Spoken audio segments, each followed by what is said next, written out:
ایک دفعہ ایک کسان کو اپنے کھیت سے کسی پرندے کا انڈا ملا۔ وہ یہ انڈا اپنے فارم پر لے گیا اور اسے مرغی کے انڈوں کے ساتھ رکھ دیا۔ اس کی مرغی نے اپنے انڈوں کے ساتھ اس انڈے کو بھی ہیچ کرنا شروع کر دیا۔ کچھ دنوں بعد ان انڈوں سے مرغی کے کچھ بچے نکل آئے اور اس پرندے کے انڈے سے بھی ایک بچہ نکل آیا جو کہ باز کا بچہ تھا۔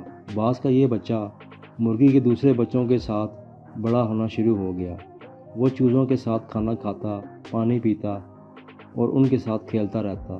ان چوزوں کے ساتھ رہتے رہتے اس کو کبھی احساس ہی نہ ہوا کہ وہ مرغی کا نہیں بلکہ ایک باز کا بچہ ہے۔ وہ ایک چوزے کی طرح ہی خوش رہنے لگا۔ جب اس کا اڑان سیکھنے کا وقت تھا تب یہ دوسرے چوزوں کی طرح ذرا ذرا سی اڑان بھرتا اور واپس زمین پر آ جاتا۔ وہ اونچا اڑنا چاہتا تھا، لیکن جب وہ چوزوں کو دیکھتا کہ وہ کم بلندی تک اڑتے ہیں اور پھر واپس زمین پر آ جاتے ہیں تو وہ بھی ان کی نقل کرتا، اور کبھی اس نے ان چوزوں سے اونچا اڑنے کی کوشش ہی نہ کی۔ ایک دن ایک باز آسمان پر اس کھیت کے اوپر اڑ رہا تھا۔ تب اس باز کے بچے نے اسے دیکھا اور اپنی ماں سے پوچھا، ماں وہ پرندہ کون ہے جو اتنی بلندی پر اڑ رہا ہے؟ ماں نے جواب دیا کہ وہ پرندوں کا بادشاہ ہے۔ وہ جتنی بلندی پر موجود ہے کوئی دوسرا پرندہ اس کا مقابلہ نہیں کر سکتا۔ باز کے اس بچے نے کہا کہ اگر میں بھی اس پرندے کی طرح اڑنا چاہوں تو کیا اڑ سکتا ہوں؟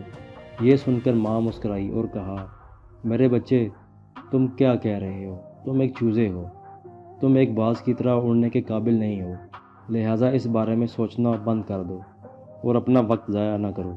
بس تم نے ابھی تک جتنی پرواز سیکھی ہے اس پر خوش رہو۔ باز کے اس بچے نے اپنی ماں کی نصیحت پر عمل کیا اور کبھی اونچا اڑنے کی کوشش ہی نہ کی۔ ایک باز ہونے کے باوجود وہ ایک مرغی کی طرح اپنی زندگی گزارتا رہا۔ دوستو، اگر ہم اپنی زندگی میں دیکھیں تو ہم محسوس کریں گے کہ خیالات اور رویوں کا ہماری زندگیوں پر گہرا اثر ہوتا ہے۔ ہم صلاحیتوں سے بھرپور ہیں۔ ہم کسی بھی صورتحال میں ہوں، اپنی صلاحیتوں کو پہچاننے اور اپنی سوچ اور نقطہ نظر کو وسیع کرنے کی ضرورت ہوتی ہے۔ آپ کے ارد گرد بہت سے لوگ ہوں گے جو آپ کو آگے بڑھنے سے روکیں گے۔ دوستو، یاد رکھو، اگر آپ نے ان لوگوں کو سننا شروع کر دیا تو آپ کی حالت بھی اس باز جیسی ہی ہوگی جو ہمیشہ خود کو مرغی سمجھتا تھا اور کبھی آسمان کی بلندیوں پر نہ اڑ سکا۔ اگر خود کو مرغی سمجھو گے تو چوزے بن جاؤ گے، اور خود کو باز سمجھو گے تو باز بن جاؤ گے۔ اس لیے لوگوں کی نصیحتیں سننا چھوڑ دیں اور اپنے آپ کو کبھی کمتر نہ سمجھیں۔ اپنی صلاحیتوں کو محدود نہ کریں، باز بنیں اور اپنی زندگی میں اونچی پرواز کریں۔